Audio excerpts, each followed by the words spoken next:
The educator Dr. Maria Montessori once said, The child developing harmoniously and the adult improving himself at his side make a very exciting and attractive picture.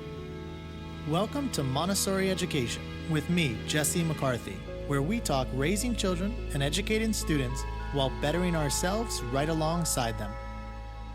All right, I'd like you to imagine that you are just chilling on the beach, just enjoying the sun. It's lovely out. You know, you might be with your family or maybe you're with some friends. You're just having a blast. Or maybe it's a pool party when you're younger and you are just, you're diving in the water, you're running around, you're barbecuing, who knows what's going on, but you're just out in the sun all day long. So whether you're at the pool, whether you're at the beach, you're out there. Now, what you failed to do or what you didn't do enough of was put on sunscreen. So by the end of that day, you still might be feeling good, who knows, but by that night, if you've ever experienced this, you are not feeling that good. Or maybe in the morning, it does not feel good to be burnt from the sun, right? And what happens usually in a person's experience after this is they learn, oh man, if I'm ever out in the sun for that long, I'm going to wear sunscreen. You know, that's usually what happens. Now, some people you might forget a year later or at some point, but generally speaking, you're reminded of that past event when you got really burnt. You don't want that to happen again. If it's fresh in your mind, you know, when you put a shirt on over that burn, it's like, I mean, it's been years since I had a bad burn and I still can feel that. Now, why am I raising this here on this Montessori podcast about education and parenting and so forth? Well, mainly because it's kind of wild how much we can learn from our own past experience. Like to not do something else in the future because we messed up in the past, or maybe to do more of something in the future because it really worked in the past. Now, this episode is about history. So I tend to think of this kind of burn story as what if we can learn from not only our own past history, but like from every single human being that came before us, or at least the human beings that have been written about in history. That's pretty huge because we can gain all of their failures and also their successes and not do what they messed up on or do more of what they did well. Now I'm raising this because normally history as a subject is just boring. Facts, dates, random people that are long gone and seemingly nobody cares about. And that's kind of how history was for most of my early schooling.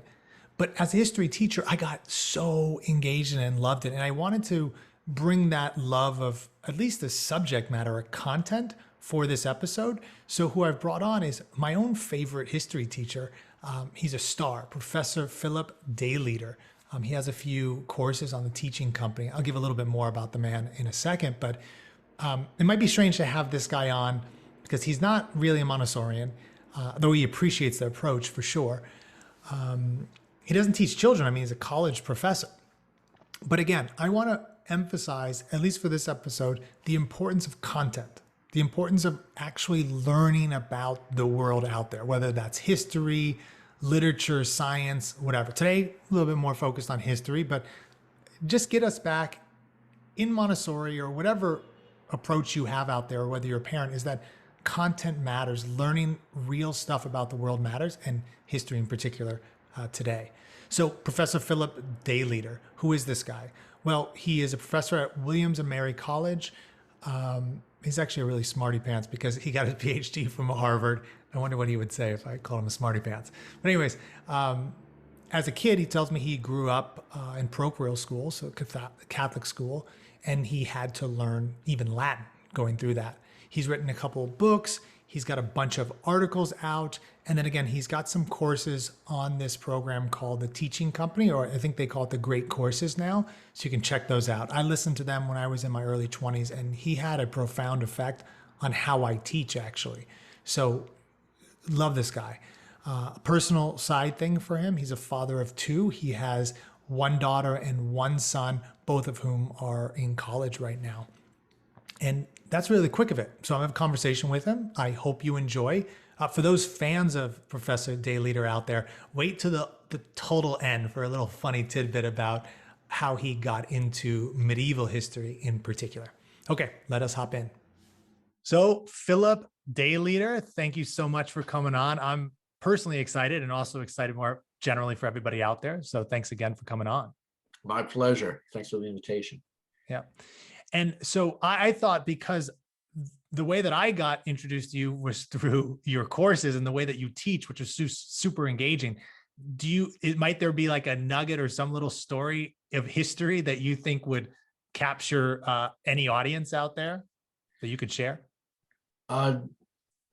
It's a nugget of historical study more than of history itself. It has to do with the first time I was in Europe doing research.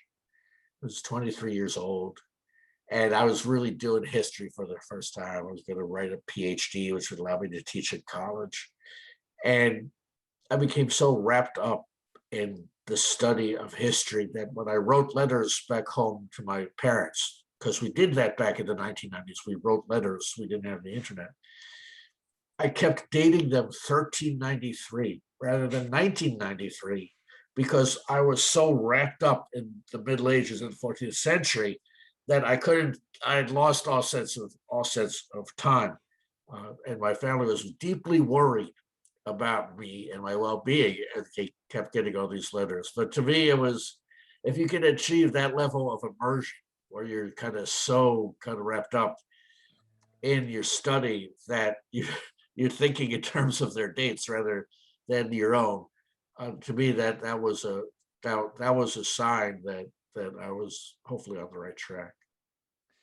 And maybe in just thinking about just being wrapped up in history, like that, my favorite experience, and I think I mentioned this to you when we were emailing, is that, one of the things with your course is that you're there. Like, I feel that I was there. If you're talking about Augustine, I'm there listening to this guy talk or really getting into his ideas. When you think about history, like, what portion of it do you just feel is like, it's a joy to learn about this stuff? And then what portion of it is kind of, hey, it's important to learn about our past, and that's why we're studying history? I mean, is there a 50-50 balance, or what's your percentage, or how do you look at that? They both have to be there. History is narrative in its analysis. It's telling stories that engage people, and it's explaining why this matters, why it mattered to people back then, and why it should matter to us now. I would put the ratio at not quite 50-50. I'll put it at, say, 25% narrative, 75% analysis. The emphasis should be on why it matters. But modern academic history, a lot of the work, the ratio is 0 narrative, 100% analysis. And I don't think that's right, to be honest, because for a lot of readers and listeners, it holds no appeal. And human beings respond to stories. We respond to stories more than we respond to numbers or to ideas. And so if you drop the story element out of your work entirely, you're basically chasing people away. Mm-hmm. And so I'd like to try and keep a higher narrative element to my work than is probably the norm in academic history, because I think if you throw it out entirely, you're just damaging yourself. Yeah, so you do have this fascinating combination of like entertainment. There's humor, you're following this, as you say, a narrative that's logically progressing, but it's so steeped in, hey, this is how we know this, or this is a piece of evidence that we found, and this shows here. And versus, I can turn on YouTube and find all sorts of, quote, fun historical videos. Like, I was just in Colorado, and there was I was going to say Val Kilmer's, but the cowboy Doc Holliday's gravesite. And I was like, well, it says he was buried somewhere here. And, there's no like story behind how do we know he's buried there. So, and then I was looking on YouTube for more information. It was just, hey, here's a history of Doc Holliday. And they just started rolling off facts. But I'm wondering, how do they even know this? So I'm curious, did you always have that view of that, I need to figure out how I know this versus just, oh, this is fun history, I'm just going to absorb it and then repeat it? Or where did that come from? Was that your academic training, or? It's academic training. I don't think it comes naturally to people at all to ask themselves, how do we know this? You hear it, it seems plausible, and you go with it. But my teachers trained me going back pretty far. I mean, I would say even in grade school, so in a modest way, teachers were already starting to get me to think about source documents and the problems they pose. And each one has some strengths and some weaknesses in order to make the asking of the question, how do you know this, reflexive. And I think one of the great things about studying history is it trains you to ask that question over and over and over again. And if ever there was any question that needs to be asked, it's how do you know this? Yeah. And you know, some folks find getting into the weeds of source analysis to be a bit much, and I understand that sometimes our footnotes can go on, and I can understand why somebody doesn't want to wade through a 3-page long footnote. But the impulse is a good one, and it was funny. I was just doing another teaching company course, taping it last May, and one of the things we kept going back and forth about is how much of the sources should I be putting in there. And we were trying to find the right amount. I was always kind of pushing for more, and they were always kind of pushing me not to be excessive about it. And I understood, that, and I think it was probably good. That was productive, kind of back and forth between the two of us. But it needs to be there. Other disciplines don't ask this question quite as often. I have friends who are economists, and they don't often ask, is this number accurate? They're very good at working with the numbers they have, but whether that number is actually what we think it is, that question, it gets asked, but it's not automatic. Whereas in history, it makes you a critical consumer of knowledge. And in the world of the internet, being a critical consumer of knowledge is more important than it has been at any point in human history ever. Yeah, and I'm happy you raised that, because obviously this is beyond history, that question of how do I know this? And I mean, it's been a huge thing in my teaching career. And I think some of that's represented from what you shared in your courses and I got early on. But I think, and that's one of the reasons I wanted to have you on, because it's weird. It's like a Montessori education podcast, but why this college history professor? And for me, I think you share a lot of similarities with Montessori, where at least with the younger children, when she started, was this focus on the children observing and experiencing the world for themselves. So if they're doing, 2 + 2, it's because we've got these 2 little beads, or 2 things plus 2 beads equals 4. It's not because your teacher told you to memorize this. They see it with their own eyes. So I like that, you tend to, at least when I see you say sources, but I think this is larger perspective of, we cannot just assume that these things are true. We have to do the work to know that they're true. And that goes in economics, or, today in science, when people say, oh, well, it's scientific, or science says. You have to do the work yourself if you're going to repeat something. That's my view. So I know it can be extensive, because you don't want a book full of just sources. That would not be positive either. That doesn't make any sense. But just that general mindset of, as human beings, we have to do the work. Yes. Yeah. And the other thing that I think history is helpful for inculcating is teaching us to be open to the possibility that we're wrong. Yeah. Because when you study how historical understanding has changed, and sometimes at a very simple factual level, certainly at a broader conceptual level, and you see the mistakes that your predecessors made, it makes you mindful, or it should make you mindful, that you're probably making some yourself. And be ready when somebody comes up with something that you didn't know about, or a document you hadn't seen before, or an idea that hadn't occurred to you. If you were wrong, be open to it, because we're all wrong about certain things. And the nice thing about studying history and seeing how maybe we had this date wrong before, but now we finally figured it out. Charlemagne's year of birth was figured out in the 1990s. Wow. He's been around for over. It wasn't until the 1990s that somebody finally came along and figured this all out. We think figured it all out. It looks pretty good, but we always should be open to the possibility that something that we thought was true is going to turn out to be not quite right. I think that's also a great skill for people to have, because it opens the door to improvement. Yep. If you're open to the possibility that you were wrong, that you didn't do something optimally, then you can improve. If you think you're always right all the time, where's the room for improvement going to come Yeah. from? And I mean, I think I emphasize this too, because as a teacher, like before really thinking about being kind of like a historical scientist, I mean, I was kind of teaching history as I was learning it to young kids. So I would read, children's histories book, and some of them older. And I mean, I remember times when I would teach something. I know a kid asked one time popped up, like, I said something like, oh, the ship went down and the last words of the captain were X and everybody on the ship died. And I had said this because I had just read it somewhere when I was young. And then, it was like 3 years later, this eighth grader says, I was thinking back to when we learned that in fifth grade. I wondered, like, how did they know what he said? And it hit me like, yeah, that's a good point. Everybody died on the ship. But meanwhile, so did you have any of those moments that you learned this the hard way, where something bit you in the ass by you saying this is true and it wasn't? Or I have had occasion when students would come up after class and ask about specific points of information. And then I would have to go scurrying back to my books and like, where did I see that? I know I saw it somewhere, because when you're writing lectures for the first time, you don't really have time to annotate them as thoroughly as you would like.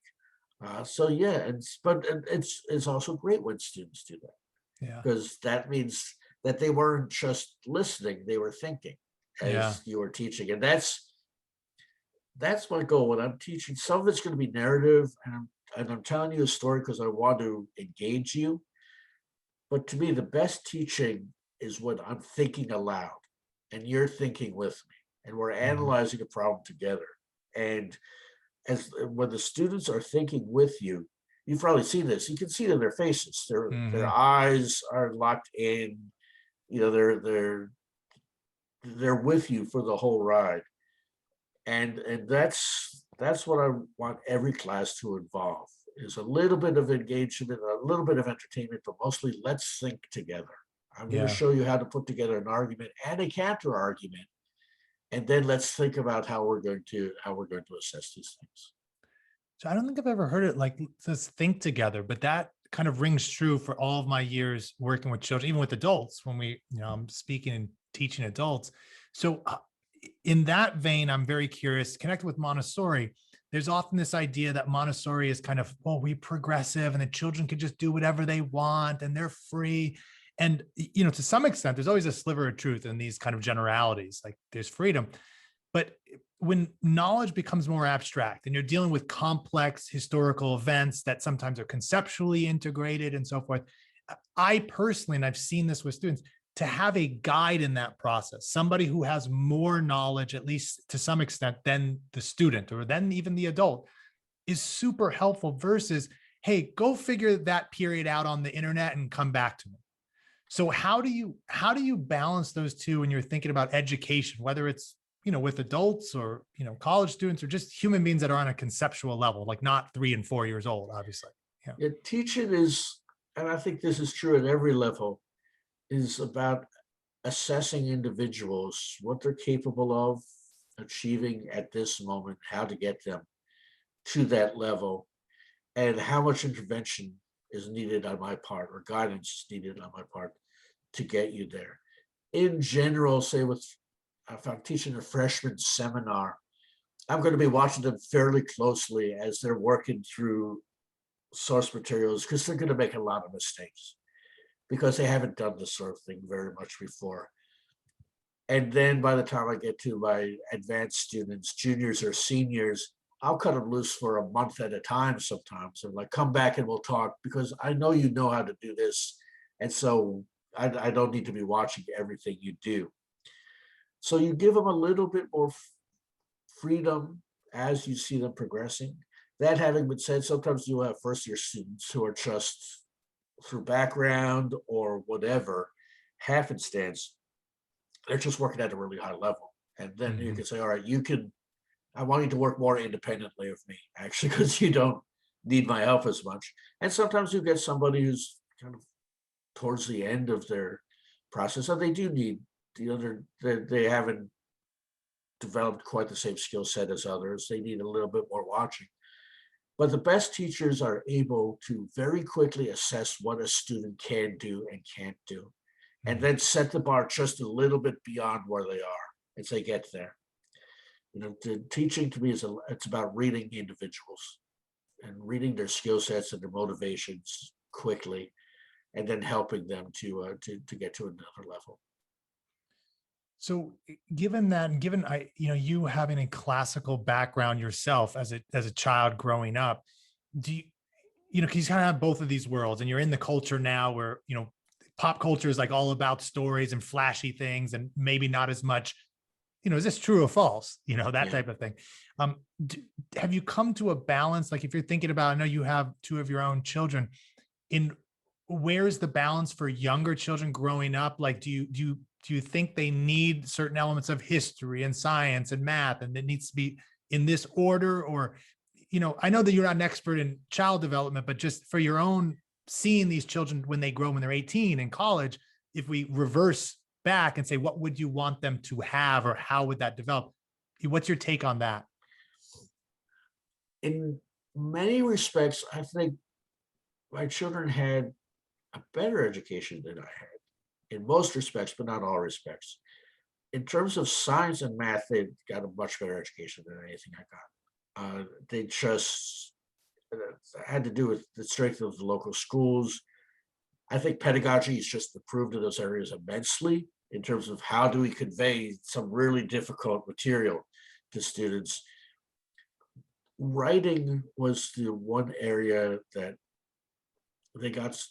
they did well with, but it was some teachers did not teach it. Others did teach it. I would have liked if all of them in disciplines that were appropriate, history, literature, make the students do some writing, because the only way to improve is by doing it over and over and over again, and ridding yourself of bad habits and developing good ones.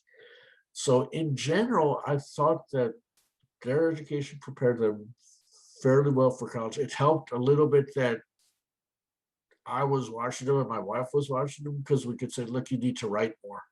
Because when you get to college, you're going to do a lot of writing. The number one predictor for success in college is how good of a writer are you? Yeah. If you are a pretty good writer, you are going to get your degree. If you don't have writing skills, you're going to have a hard time no matter what school you go to. So that's what I beg teachers at secondary and primary level, any work you can do to help students, it's painful. Reading these essays, marking them up, writing comments, hours and hours. People ask, do you teach at William and Mary? No, I grade at William and Mary. I spend more time grading, much more time grading than I do teaching, because I'm going through the papers and I'm commenting on them, and I'm trying to help students to improve. But when students come in with a good, strong foundation, it is wonderful to see. And when they don't have it, it's going to be a long freshman year. Yeah, and I wonder, because even in your saying, I mean, because some kids are just, let's say they're in the tech world and they're completely skipping college for maybe even positive reasons. Like I have friends that have done this. I think that writing point that you're making, it's not just that, hey, this helps in college. It's the ability to think on paper, like to get your thoughts out, because you were talking about communication earlier. And I just wonder, like, I mean, you're not into the Montessori world, but I think for the audience out there, whether you're a parent or a teacher, I can't emphasize enough that in the early stages of Montessori, it's super organized. The kids, there are very specific materials that every child will have. There's the pink tower. There's these, movable alphabets to learn writing. And then when we get into elementary and junior high, there's definite materials, but some teachers care more about writing and some care more about math. And then, the children end up in that route. So I just want to emphasize, like what Phil just said about writing. Man, if you're not strong in writing as a teacher, or if you're a parent, you see that the teacher's not doing a lot of writing, just push it. And then, not in a mean way, obviously, but just because it's so important. So I'm with you, Phil. And I'm just wondering, you see this as more than just obviously, you as a teacher in college wanting to easy papers to grade. I mean, that's not what you're saying, but it's more of a life skill, right? To be able to get your thoughts down. Everybody lives and works on email. writing has never been more important for professional success in every single field right now, because we are all writing to one another all the time. And our writing skills are instantly exposed to our bosses and to those who work for us. And if they're weak, everybody's going to know it. And one of the hottest fields right now is sort of data analysis. I was talking to a friend whose son just graduated from, I think it was Stanford, and their starting salary is like 150K. And the biggest complaint that these companies have about their data analysis hires is they can't communicate. They know how to crunch numbers, and they can't then turn around and tell people what their conclusions are based on these numbers, and say, you've got to go back and learn how to write and how to speak, because having these very advanced quantitative skills is helpful. But if you can't convey your knowledge to anybody, why am I paying you all of this money? So even in the hippest of hip, IT fields, there's this realization that if you can't communicate, the other stuff doesn't really matter. So that's why I feel like, a good liberal arts place like William and Mary, it's going to do just fine for itself, because communication never goes out of fashion. It never will go out of fashion. It's never a skill that's going to disappear. Oh, got you cut out there. Okay, we're good. So yeah, so I think it was never a skill that's going to disappear. It was communication. Okay, say that. Montessori, although I went through Catholic schools that followed somewhat different approach, in sixth grade, probably the most important educational experience I had in my life came when the teacher did something that was somewhat Montessori-like. She just said, go do a project on a city, go learn about the city and look it up. And I was like, what city? She's like, I don't care. Pick any city and go to the library, and I'm cutting you loose. Go do some research on your own and then come back. This was not the way things were usually done. I was dumbfounded. I was like, what do you mean? This is a trap, right? This is, I'm going to get in trouble for this. I picked Kiev. Why? I don't know. I just picked it at random. But I spent kind of weeks working on this, and I loved it. I mean, I had such a sense of accomplishment and discovery and ownership of this project. To me, I think that was kind of the beginning of kind of loving research, is being able to do this. And so while these sorts of projects were pretty rare where I went to school, we did a lot of memorizing declensions of like Latin, which has its own advantages.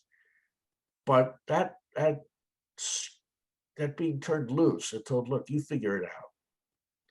It was hugely important to me in my development. So I think the more chances students get to do this at an earlier age, the better it is for them. Yeah, and you saying ownership of your, I mean, I love that in terms of this is mine. And I'm curious because, I don't have a lot of experience with up and coming children or students moving into college. Do you get the sense that students have an ownership over, I mean, you are at a liberal arts college, you are at a college that maybe there's more of that where you're at than, like, I graduated from UCLA and it was like, 200-300 people in a classroom just listening to a lecture. I mean, do you sense that students have an ownership over their trajectory in school or the trajectory in life, or do you think that's declining, or, what's your take? Again, where you teach will give you a very different perspective. At William & Mary, absolutely, but it's a highly selective institution. It's not so easy to get into, and students who just kind of sleepwalk their way through life are going to have a hard time getting in here. And if they get here, they're not going to be very happy. So when I look at those students, I feel pretty good about the future, actually, because they take their education seriously. They demand a lot from you, but they give a lot to you, which is how it should be. But I've also found, before I came to William & Mary, which was a long time ago now, 1998, I taught a lot of one-year jobs, just waiting to get a tenure eligible position. I taught at the University of Alabama. I taught at what was then called the State University of New York College at New Paltz. I believe they've shortened the name. You know, Alabama was a big state school. New Paltz was a commuter college, although it has since become actually pretty well known. And what impressed me at both of these schools, even though they're very different from anything that I had attended before or where I wound up, is that you could get these students excited, that you could connect with them and you could get them invested, but you had to kind of make the first move. That at William Mary, they kind of come in expecting that you're going to be good and that you care. Whereas at these schools, they were kind of hopeful, but they didn't, you know, there wasn't quite, and this is go back to the 1990s, there wasn't quite the culture of, well, of course you're going to do all this, you know, put a lot of work into your courses. But once you did, they responded beautifully. And the other thing I discovered is that at almost all of these schools, there were students who were smart enough and good enough, they could have walked into any college, university in the United States, and including Harvard, you know, where I TA'd. So I know a little bit of how those students work because I was a grad student there. And they stay close to home because that's where their family is, or that's where they're, you know, I've learned that there are great students at every school. Every single school has them. Some of them might have more of them than others, but people go to colleges for all sorts of reasons that have nothing to do with what their SAT scores were. And now even that's not going to count very much anymore. And so that if you're a teacher, don't ever walk into a school thinking, I can't do anything with it. No, there are good people there. If you reach out to them, they will respond, and then you get into a positive loop where everything, you know, everything reinforces itself. So I always tell teachers, no matter how bleak it might look, you're walking in and it's like, oh, this isn't where I hope to be.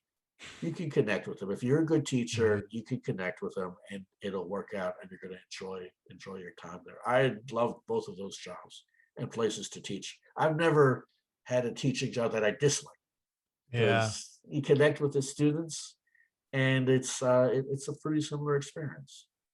And you have such a benevolence about you. I think that probably came through for me when I was younger, an early teacher, that you clearly love teaching just the way that you're talking about it. And if you listen to your courses, you get into this stuff. This is not some dry academic, here's the facts. And now I'm curious, and I think people have this with historians, do you then have a very positive outlook on our future as human beings? Or because I know culturally in America, and it seems somewhere, there's always like, the news is like, oh my God, the world's going to hell. This guy's horrible. This politician's lying, all this stuff. Do you have a positive view? And then if so, do you think that's part of your nature, or do you think it's your historical outlook, or what's your take? I do not have a positive view. And this kind of amazes people. People will say, well, you have a sense of humor and you're funny. I'm like, no, funny.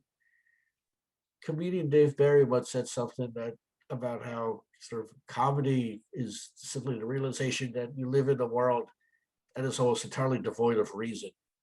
And you laugh because you're very anxious about it. And I actually think that's right. Wow. I always, when I'm teaching sort of big survey courses, I always try to tell my students, you know, sedentary living and everything that comes with it. We've been doing in agriculture. You know how long we've been doing this? Like 12,000 years. And you know how long hominids have been around? You know, millions. We are at the very, very, very, very, very beginning of an experiment. And that's all it is an experiment. And you might think 12,000 years is a long time. History teaches you that the Earth's been here a long time. And you need to think in terms of not months, not years, not centuries, but really, you know, hundreds of thousands of years, millions of years. That this is an experiment. The outcome of experiments are never predetermined. It might work and it might collapse. We don't know. But you need to be aware of that, because if you assume success in the future, you actually increase the likelihood of failure. If you assume that, of course, this is going to work, we're human beings, we're brilliant, what could go wrong? That makes it more likely that you're going to encounter some disaster and we all go back to wandering around in groups of 40 people, killing elk with stones, which is what we were doing 13,000 years ago, right? And had been doing for hundreds of thousands of years before that. So I'm not optimistic, but I'm not pessimistic. My attitude is more of just be aware of the fact that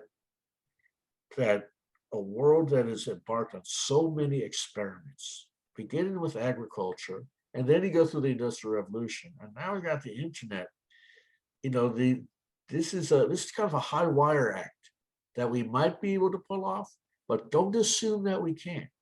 Don't assume that we're going to get this right. And to me, that's not to instill fear, but it's almost more of a call to action. You got to be vigilant. If you want this to work, you got to work at it working. Don't assume it's all going to fall into place. Always be aware that it could go off the rails in many different ways. So just kind of be vigilant. Don't assume the best, because the more you assume the best, the more likely it is you're going to get the worst. Yeah. So that's I mean, and it's interesting because it's not, because many people just, oh my God, the world's going to hell. And then there's other people that are like, oh, but it's going to be amazing. We just need to turn around. We've got all this technology and the internet. And you're just looking at it like, hey, this is an experiment and let's keep at it. But we don't know what the end of an experiment is, because that's what an experiment is. So that's my, I guess agnostic is what you would say. I mean, that I just, the only extent, the thing that makes me pessimistic is I think that people are too optimistic. If people, I do worry that there is just too much of a sense in which people assume the outcome has to be a happy one. And that makes me nervous. When I see people assuming that the outcome has to be a happy one, it makes me worried that they're not going to see the problems as they develop, or they're not going to want to do anything about the problems as they develop. So that if people got very pessimistic, I'd become more optimistic. Yeah. When they get too optimistic, I go the other direction. Yeah. I wonder if you have that because you have such a historical perspective. It's so grand, and because most people are pessimistic about very immediate things, like, the news, like, oh, this political party is going to do that, and it's very immediate. Whereas, I mean, I actually remember watching a Die Hard movie where I think it was the White House that blew up.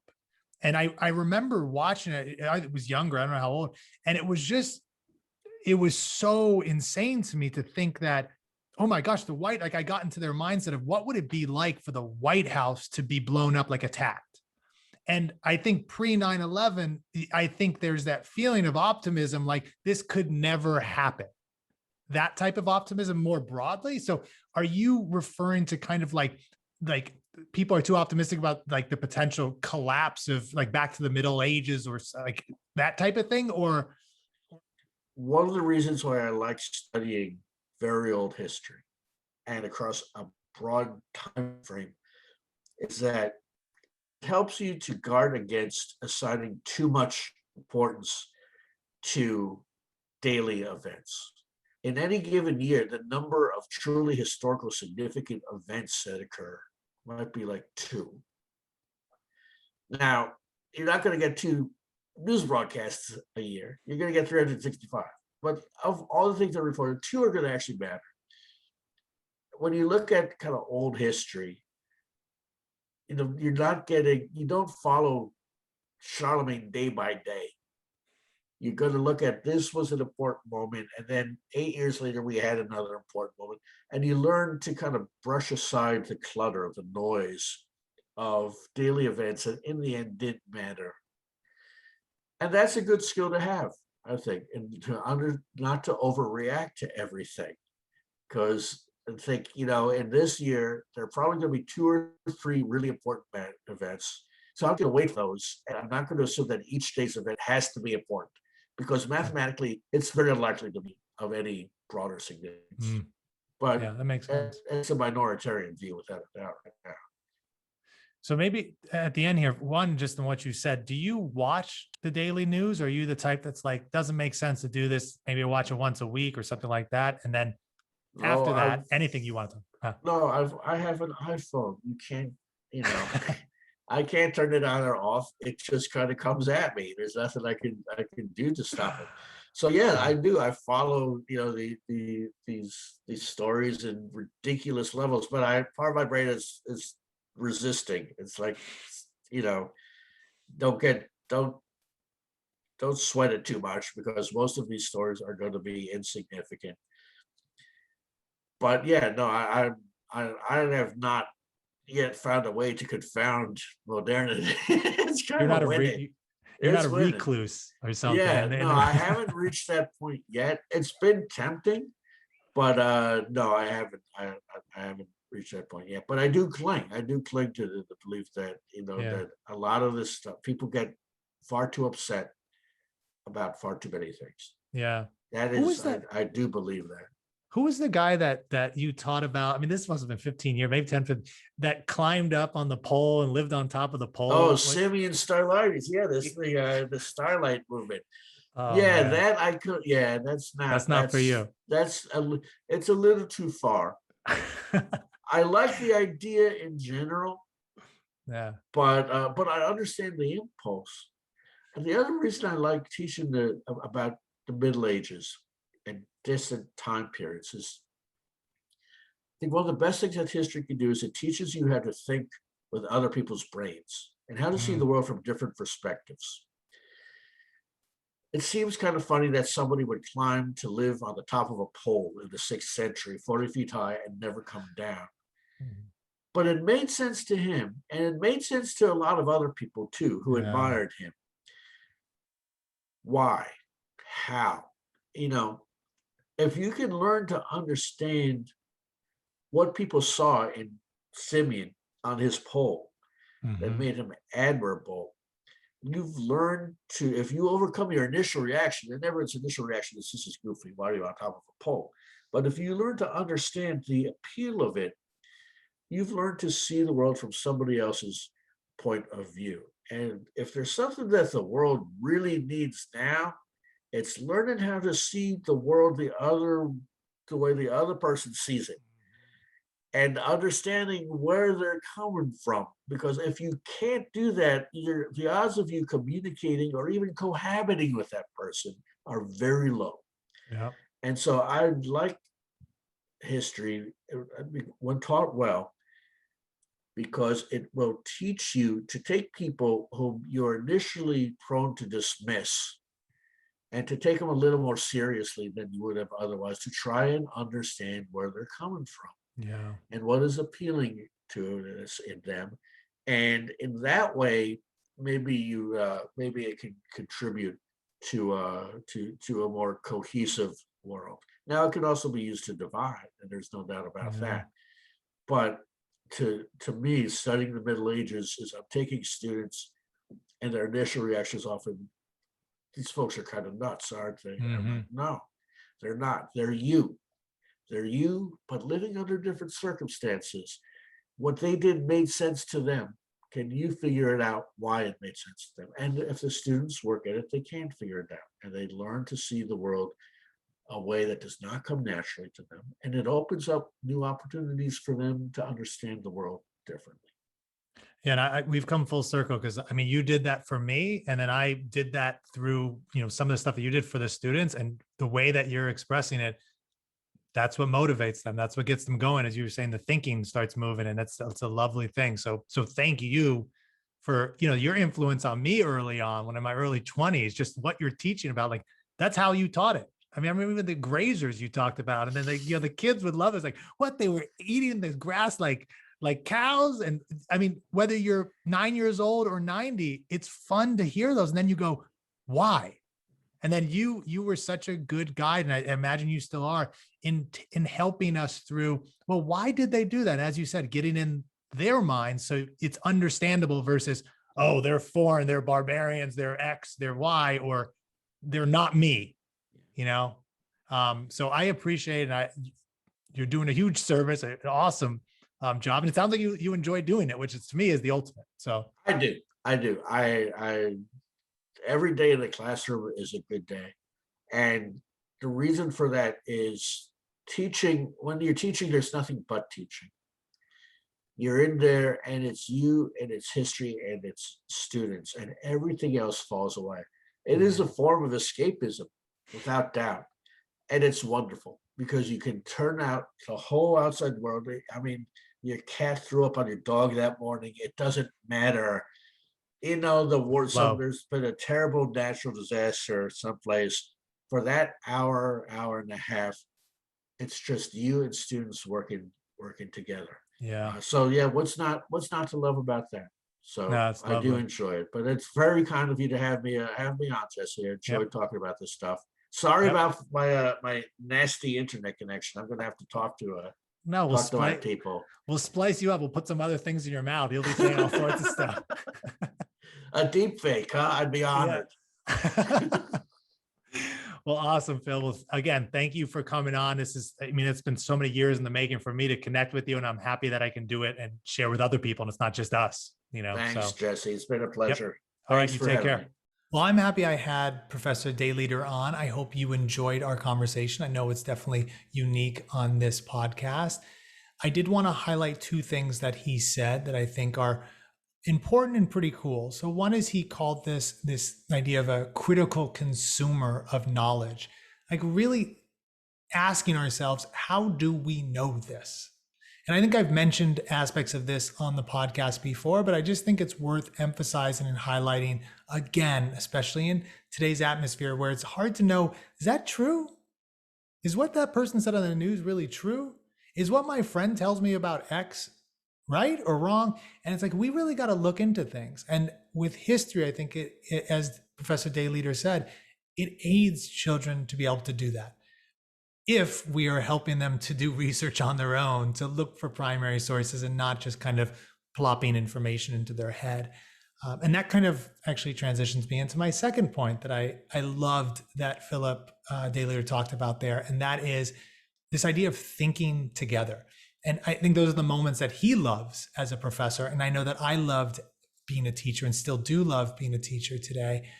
It's that when we're both kind of getting at something, we're trying to learn something, I'm trying to understand it. There's something really special about two human beings going at something together, trying to figure things out together. And I think a big part of this overall podcast has been, if you've been on along for the ride over the years, is that we're not, quote, educating these children and it's all about us giving them information. We better be growing alongside them in some way, or I think this whole endeavor is really useless. And that's why one reason I just love Professor Daileader. You can tell this guy, he's never going to stop learning.